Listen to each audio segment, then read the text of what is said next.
चंचल मन को शांत करना बहुत जरूरी होता है, क्योंकि अशांत मन में कई सवाल होते हैं और ये इधर उधर भटक सकता है। हम सभी जानते हैं कि व्यक्ति का मन बहुत चंचल होता है। यही कारण है कि मन अशांत रहता है और कई तरह की सवालों का जन्म भी अशांत मन का कारण ही होता है। यदि आप भी जीवन में शांति चाहते हैं तो इसके लिए जरूरी है मन को शांत करना। लेकिन मन को शांत कैसे किया जाए? गौतम बुद्ध से जुड़ी इस कहानी के माध्यम से आप जान सकते हैं कि मन को शांत करने का क्या तरीका है। जानते हैं इस कहानी के बारे में, जिससे आपका जीवन बदल जाएगा।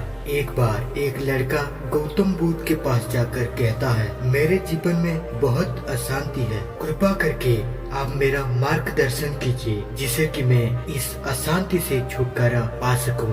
गौतम बुद्ध लड़के से जीवन की अशांति का कारण पूछते हैं। लड़का उत्तर देता है, अत्यधिक विचारों के कारण मेरा भीतर बहुत सारी विचार आते हैं, जिससे मेरा मन अशांत रहता है। बुद्ध मुस्कुराते हुए कहते हैं, ऊपर आकाश की ओर देखो और बताओ कि तुम्हें सूर्य दिख रहा है। लड़का ऊपर देखता है और कहता है, धूप दिख रहा है। बुद्ध उसे पूछते हैं कि अगर तुम लगातार धूप में खड़े रहोगी तब क्या होगा? वो कहता है, मुझे अत्यधिक गर्मी लगेगी, शरीर में बेचैनी होगी। गौतम बुद्ध उस लड़के से कहते हैं कि अगर धूप में खड़े रहने से तुम्हें गर्मी लगती है तो इसमें दोष किसका है, सूर्य का ताप का या तुम्हारा? लड़का कुछ समय सोचने के बाद कहता है, इसका जवाब आप ही बताइए महाराज। बुद्ध कहते हैं, सूर्य का काम है ताप देना और ताप का काम है गर्मी लगना। ऐसे में तो दोस्त तुम्हारा ही है कि तुम धूप में जाकर खड़े हुए जिससे कि तुम्हें गर्मी लगी। अगर तुम्हें शीतलता चाहिए तो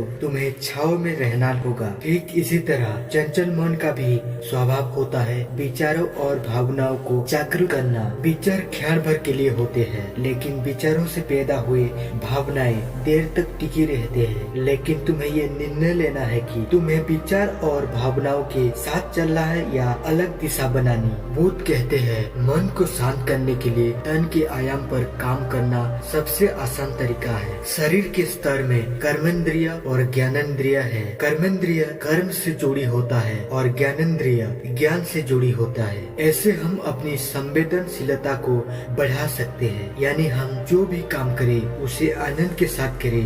मन के आयाम से हटकर तन के आयाम पर जाने से ही तुम्हारा चित्र शांत होगा। ऐसे करने से तुम मन के आयाम से हटकर शरीर के आयाम पर जाओगे। ठीक उसी तरह जैसे तुम धूप से हटकर छाव में आ सके थे, मन के आयाम से हटने पर तुम्हारी जागरूकता तन पर आ जाएगी। जब तुम तन के आयाम पर काम करोगे तब तुम्हारा चित्र शांत होगा।